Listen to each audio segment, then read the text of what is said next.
While researching my books, I've personally investigated hundreds of abduction cases, but one man's story truly haunts me.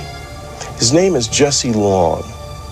He claims to have been abducted many times since he was a boy, and the abductions he describes are terrifying. If what Jesse tells me is true, then there is a very surprising future in store for all of us. Jesse, when do you first recall being abducted? My first abduction occurred in 1957 when I was 5 years old in Rogersville, Tennessee, a very small town in Upper East Tennessee. My brother John was with me at the time.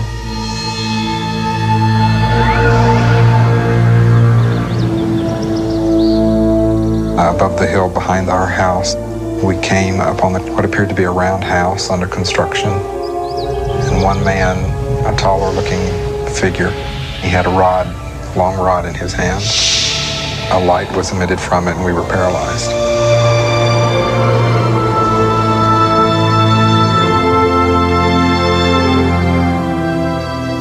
It is at this point that Jesse Long's conscious memory of what happened ends. He says it's only through hypnosis that he's been able to remember the rest of this first abduction. What you are seeing is actual footage of Jesse undergoing hypnotic regression.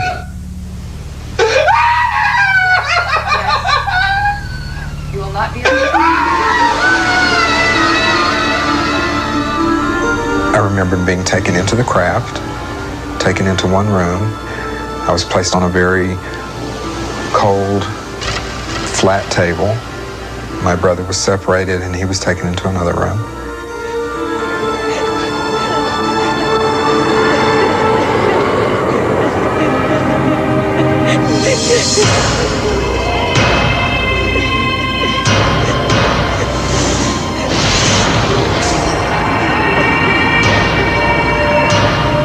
They were doing something down to my legs. I could feel them poking and prodding around my legs.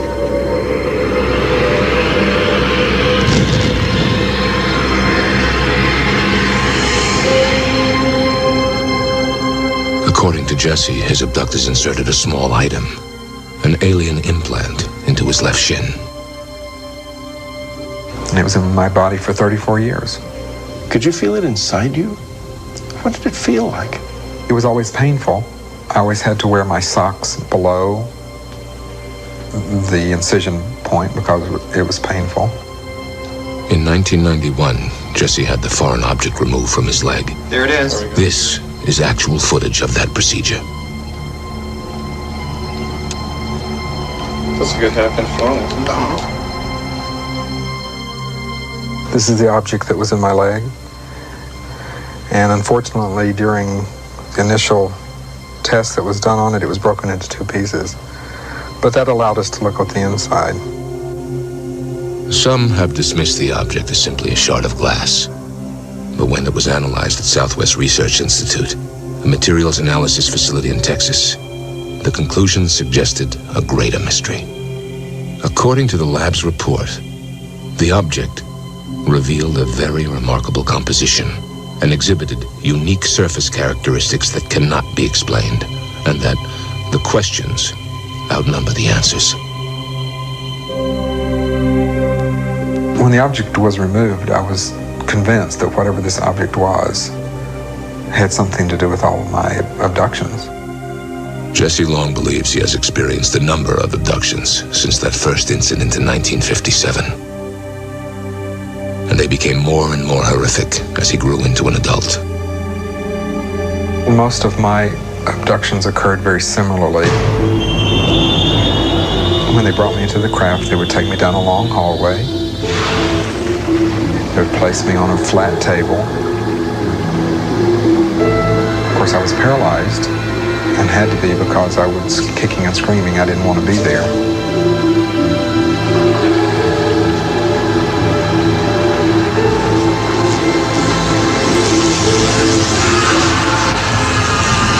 The experiments on the table included a sperm extraction. The sperm extraction procedure is the most traumatic. and has caused me the most problems, in that they actually force me to crossbreed with what seems to be a female being.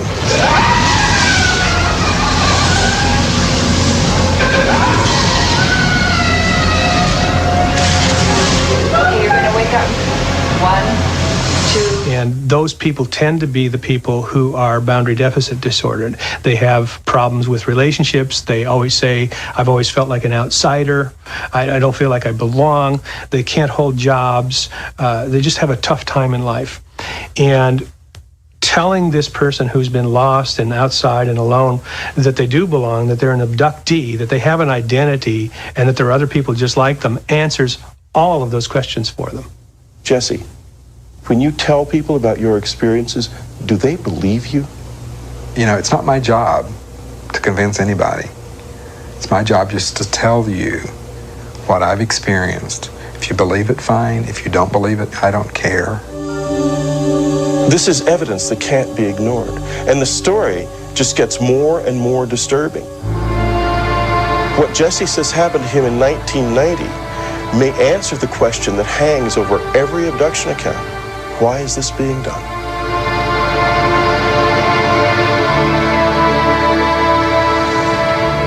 I was driving from California to New Orleans, and right outside of Albuquerque, New Mexico on I-40, my car was lifted off the interstate up into a craft with me in the car.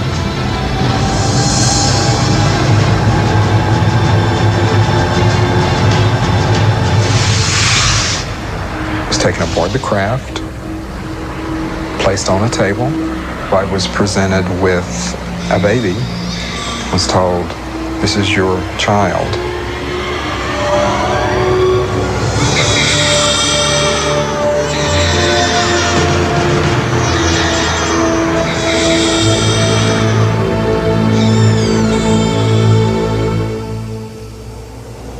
What happened then? And there were 9 other children standing along the wall. They all looked at me, and I could see, yes, they were mine. Each of the children who were standing along the wall walked up to me lying on the table, and they each touched my hand as they walked by and looked me straight in the eyes. And they walked on out of the room. And the message I was getting from them was, "We're okay. Thank you." If you could confront your abductors, what would you say to them? If I could sit down with one of them right now, I'd ask them one question. I would want to know why me and for what reason. We have thousands and thousands and thousands of people coming forward with these cases, not only around the United States, but around the world as well. David Jacobs based his book The Threat on the explosive issue of hybrids, the crossbreeding of aliens with humans. For Jacobs, stories like Jesse Long's are only the beginning.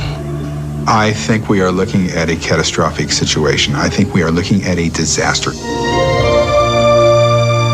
We are seeing a unified program here with these beings, a program of physiological exploitation by one species of another. And I know this sounds absolutely insane. We're looking at a colonization program in some way. This phenomenon was a real phenomenon. This was something that was actually happening to these people. I was like paralyzed. I what you call like a little being, but he was luminescent, like light. The big bulbous head, the gray skin. What I saw was a typical gray. Big black eyes. 2.5, 3 feet tall. They all were dealing with something that was very unusual from a human perspective. This was something I felt that we needed an answer to, because at this point in time there were no answers.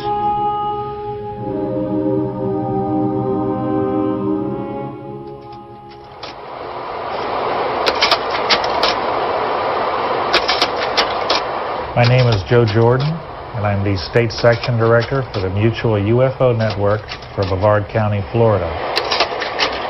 I'm also lead field investigator. When we get a call for an investigation, we take all the information we could over the phone, and then we'd send investigators out, sometimes myself, sometimes other investigators working with me, and we'd follow up to do an investigation report. To these people, they were sincere, they had sincere experiences, and they were looking, a lot of them looking for help, and they felt that being that we were involved as researchers and investigators, that we could be some help to them.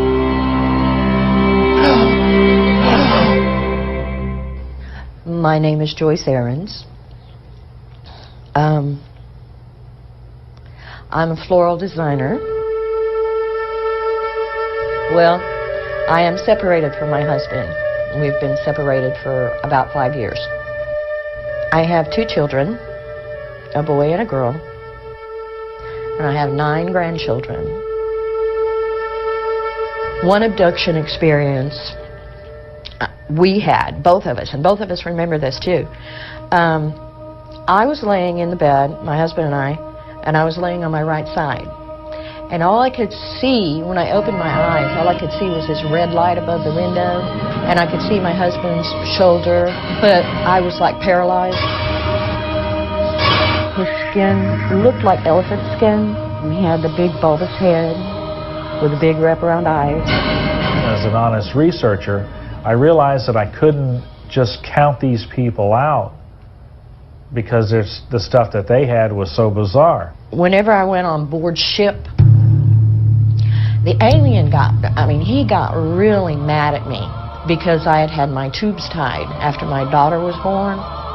He said, well, it doesn't make any difference because I can do it.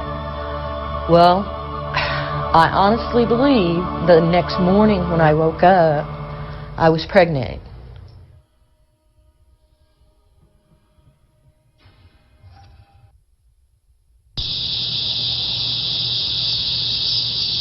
It was about 3 months later, I was abducted, and they took the child. A little while later, they came again, and I was on board ship, and one of the aliens brought a child to me. How did that come from me? How? How does that happen?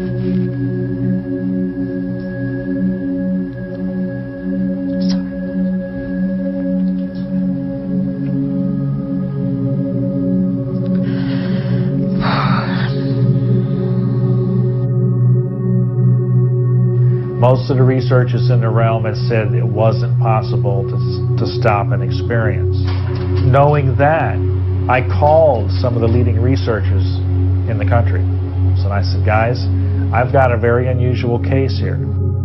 This man, we'll use the name Bill, and during his experience, in fear, he calls out, Jesus, Jesus, Jesus, or Jesus, please help me. By calling out, he abruptly stops his abduction experience. These entities can be stopped in the name and authority of Jesus Christ. Once down in Cocoa, this was after I accepted Jesus Christ, they tried to come. And I kept saying, no, no, you're not doing this. And I took on the empowerment of Jesus Christ, and I stopped that. For we wrestle not against flesh and blood. These are spiritual entities. Taking on the empowerment of Jesus Christ puts a stop to a lot of things. And he's helped me a great deal. Thank you, Lord.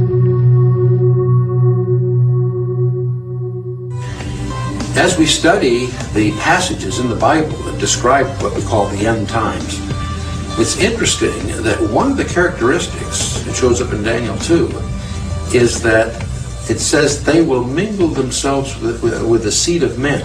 Now, in order for them to mingle with the seed of men, they have to be something other than the seed of men. So it's just a hint, but it's a profound hint that somehow in the end times there's going to be again some kind of commingling, some kind of intrusion into the genetic DNA makeup of people that's going to be a contaminant that will be part of the end times. And that's why There's so much scholastic interest in this UFO business, in the abduction narratives and reports, and we may very well be being plunged into a period of time about which the Bible says more than it does about any other period of time in history, including the time of the Gospels when Jesus walked the shores of Galilee.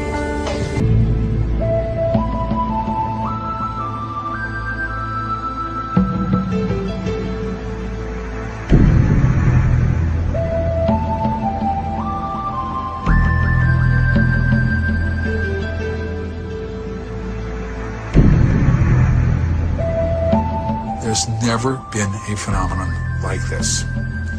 This is completely unprecedented.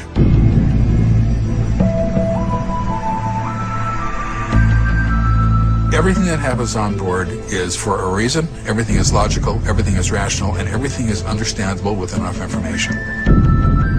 This was not a learning experience, and it wasn't an experiment. They weren't trying to figure out what makes us tick. The evidence suggested that this was a program. There is a reason for this program to be put in place. That's what the evidence clearly points to.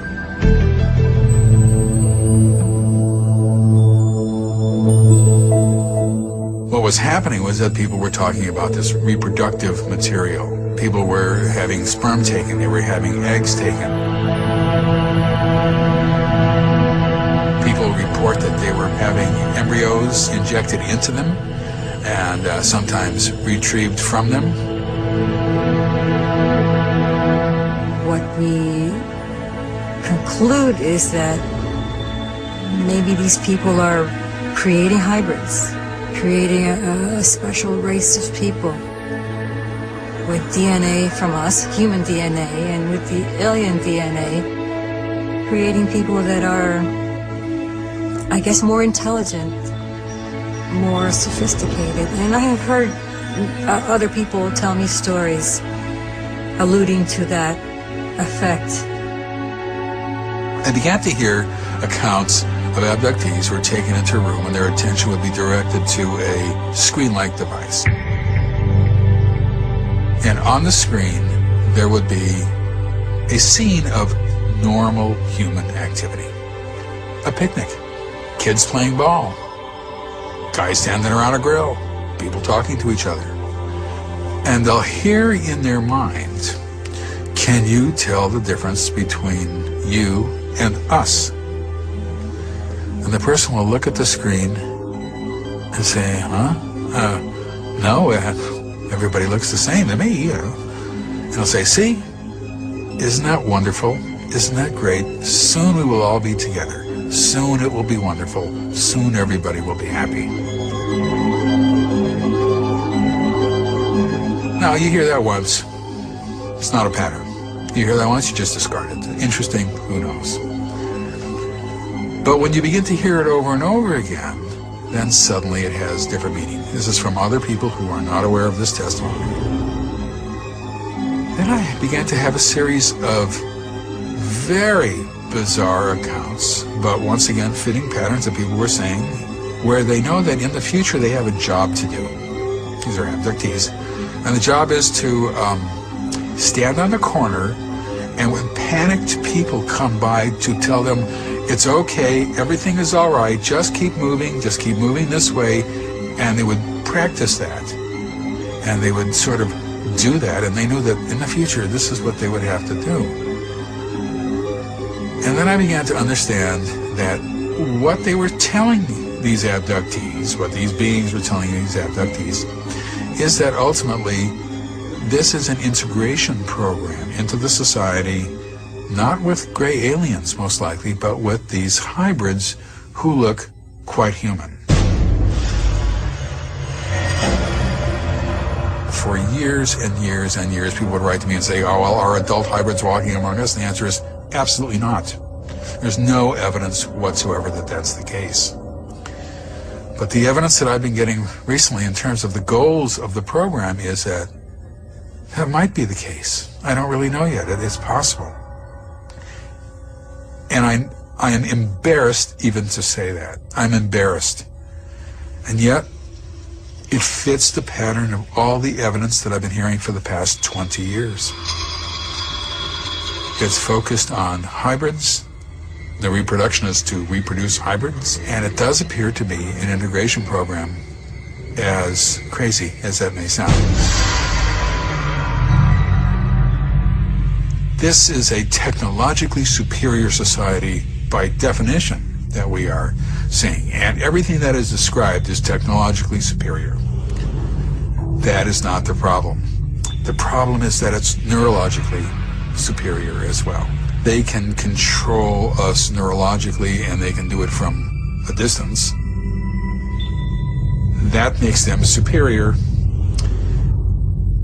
And the question is, how do you stop a superior species from integrating, from doing what they want to do? I don't know the answer to that. If it was a matter of shooting bullets at them or anything like that, there'd be no problem. But the problems are much more difficult than you could ever imagine, and this will never be accepted as a reality until it is real, and then it's too late. I'm very, very not optimistic, shall we say, about the future of this. I fear for the future of my children.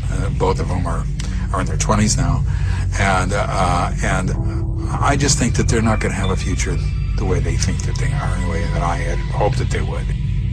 I'm very pessimistic about it. I fear for the future.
Меня зовут Валерия, но мое духовное имя Аматуя.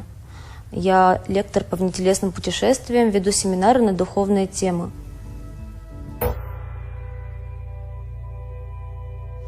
Приветствую жителей планеты Земля.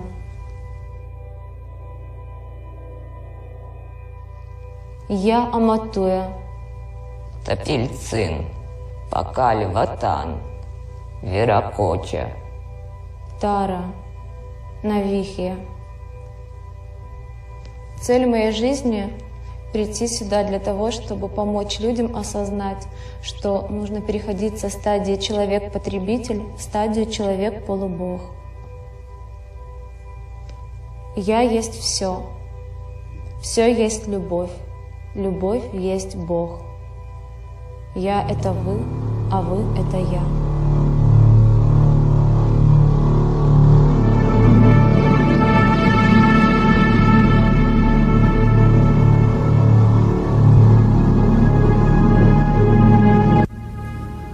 Они начинали ко мне приходить, а вокруг меня начинала закручиваться очень быстро спираль.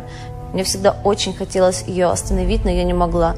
И я наконец-то вышла из этого состояния, когда я остановила спираль и раскрутила ее усилием воли в другую сторону.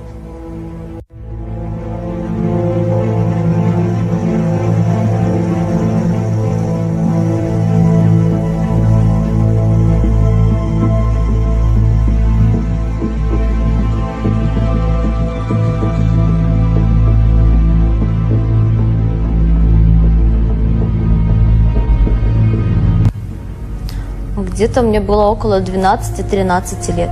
Я видела тонкие миры, я видела разных сущностей из других измерений, но когда я поняла, что никто этого кроме меня не видит, я стала этого пугаться.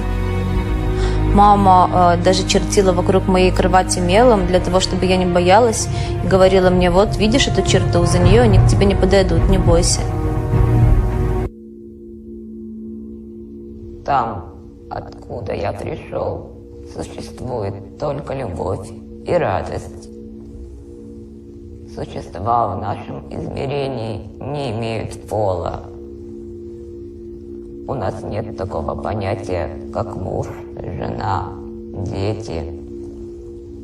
Мы можем заглядывать в любую сущность и видеть самого себя.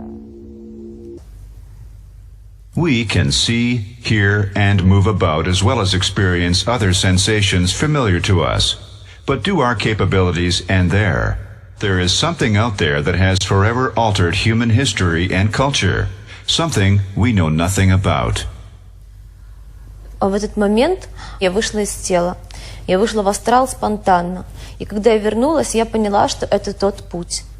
И с этого момента я стала заниматься этим уже профессионально. Да, в одно из воплощений, после того, как погибла Атлантида, я прибыла со своими соратниками в Мексику. Меня настолько тепло встретили, доброжелательно люди, индейцы майя. Это оказалось моей второй семьей. Это Ушмаль, древний церемониальный город, в котором я пережила Вознесение.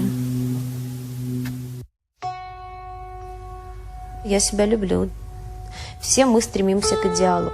Но когда человек считает, что идеал уже все достижим, он добился того, чего он хотел, начинается путь деградации. У меня еще огромное невспаханное поле работы. Вы думаете, я совершенство? Вы ошибаетесь. Совершенству нет предела.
23, now aged 28 years old and near to full term in my first pregnancy, I was taken on board craft.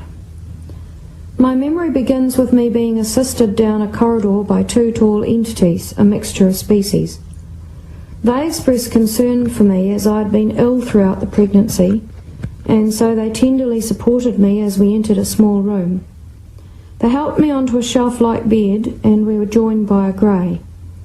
He explained that they were bringing someone to merge with me, and I was not to be concerned as everything would be fine. Holding his hand over my forehead, he told me he first needed to retrieve some memories from my subconscious mind, which had been embedded there in childhood. Immediately, my mind was filled with images, emotions, and memories of past meetings associated with a ball of blue light, and I became really tearful as I realised it was the soul of my child soon to be born. As he calmed my emotions, a group of ET children came into the room, bringing with them the now familiar soul or ball of energy. He stated these young entities had grown up on board craft with this soul, and they would play an integral part in supporting him in his life. There was a real air of excitement as the process of merging began. The grey slowed my metabolism right down to prepare my body for the intense energy of the soul, necessary to prevent shock to my body. During the hypnotic regression with Mary, my voice became really slow and almost indistinguishable at this point, and my body felt cold and numb. Slowly the soul entered my body and the body of my child-to-be. I felt infused with light and weightlessness as the grey slowly brought my metabolism back to normal again. He stated my son would be born late, which he was, and that he would be accompanied through his life by watchers, a terminology to describe a protective system they would provide for him. He added there are thousands of children being born in a world like him, part of an extensive project to create positive changes and accelerated evolution from within the human species.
What was that?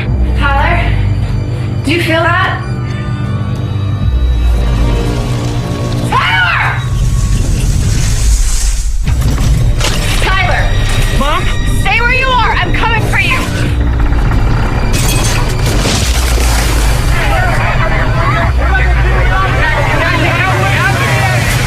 My God. Since their arrival, there's been no contact with any of the 29 ships now hovering over the major cities of the world. Sergeant, I'm FBI. I'm looking for my son. Everybody is looking my for their son. Mom!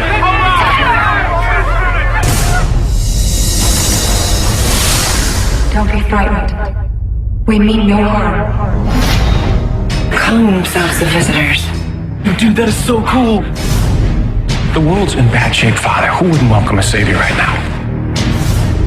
They healed me, and I got no pain. It's amazing. It's been 3 weeks since the visitors' arrival, yet thousands are still flocking to see the motherships in person. Welcome to the New York mothership. My name is Lisa. We're all so quick to jump on the bandwagon, but before we get on, let us at least examine it. They've been printing fake docs, passports, IDs. They cleared it like they knew we were coming. Ryan, please. Look, I told you I'm not that guy anymore, okay? Stop calling me. We need your help. I want him. Anna would like you to do the interview. But that's the danger. Gratitude can morph into worship. They say that you two are obsessed with the V's. You know what, the V's? They call it spreading hope. Do you have any questions before we go to air? Just be sure not to ask anything that would paint us in a negative light. Excuse me? I know the real reason they're here, Father, and I am not the only one. We're honored and privileged to be able to assist mankind with our knowledge and technology. They've been implementing a plan that will result in the extermination of every man, woman, and child. If you could speak to the protesters, what would you say? That embracing change is never easy, but the reward for doing so can be far greater than anything you can imagine. They gain trust with the promise of friendship. And of course, all they're really doing is positioning themselves as the saviors of mankind. They're arming themselves with the most powerful weapon out there. What's that? Devotion. What do we do now? We'll fight.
Her little pastime was calling up, supposedly filling the sky with UFOs and watching everybody's excitement. And some of the most outstanding sightings were in the early 70s in Ohio. And she used to laugh about it because she'd be standing in a circle out in the field somewhere calling up demons. And that's all they were angels of light playing games in the sky. Remember, a demon, get the little spooky picture. There are a fallen angel, an unclean spirit. They can assume any form or go into anything. But they can assume forms including spacemen or solid objects like flying saucers or so on. That's why when they appear on the radar scope and a jet gets up there, they vanish right in front of the palisade because they're nothing but a spirit.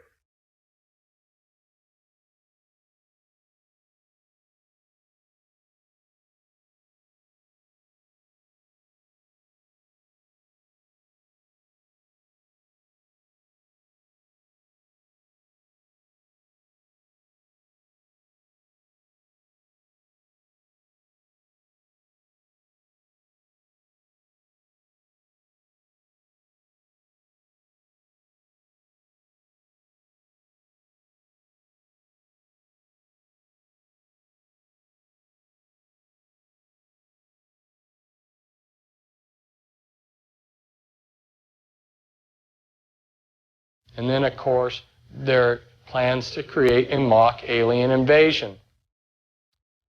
I have talked briefly on the radio for Prophecy Club about the flying saucers. Somebody very high up in the New World Order who was brought to Christ by a close friend of mine has talked about piloting the flying saucers. Yes, the United States government has flying saucers. He considered that the beings that were co-piloting these flying saucers were aliens. He took a second look and realized these were demons. I could go on. The bottom line is I have concluded that there are no good aliens. The aliens are demons, and we've got a mixture going on of demons and flesh and blood, and we've also got other genetic experiments.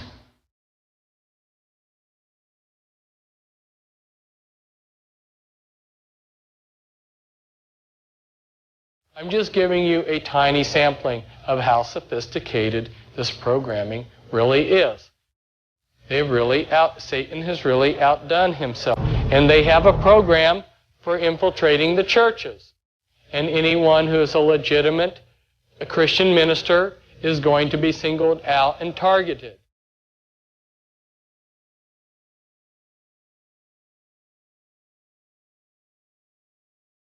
And anyone who is a Christian minister is going to be singled out and targeted. Basically, the consensus of opinion of these guys is there are two kinds of UFOs. There are top secret government craft, and there are satanic manifestations, demonic, okay?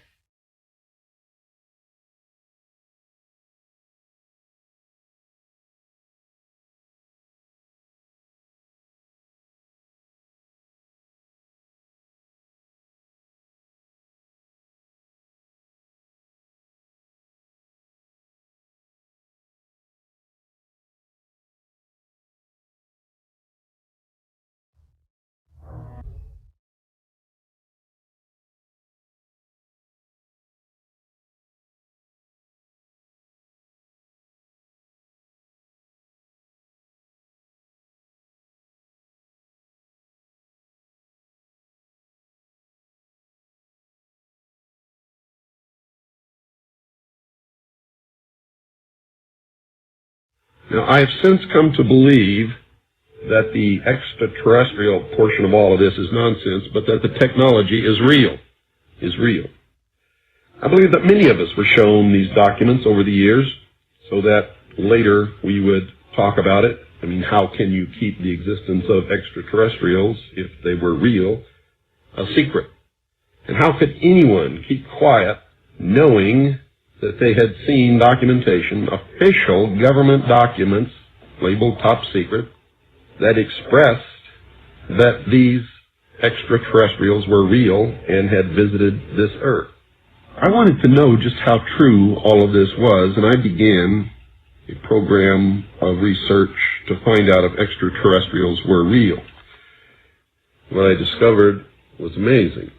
What I discovered, ladies and gentlemen, is that there has been a plan in existence since about 1917, and probably before that, to create an artificial extraterrestrial threat to this earth in order to create a one-world totalitarian socialist government. Experiments have been proposed to test the credibility of an out-of-our-world invasion threat. And it continues on another page. Nevertheless, an effective political substitute for war would require alternate enemies, some of which might seem equally far-fetched in the context of the current war system. It may be, for instance, that gross pollution of the environment can eventually replace the possibility of mass destruction by nuclear weapons as the principal substitute for war. Are you beginning to get the message, folks?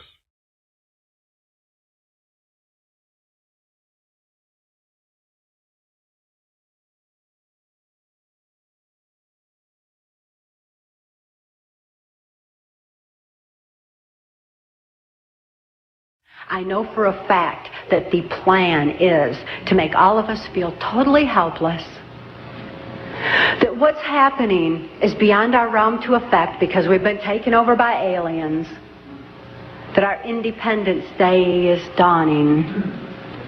So beware of that.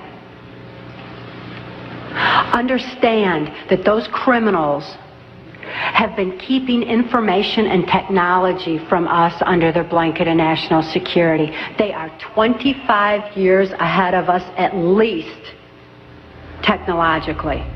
Can you imagine what they've got now?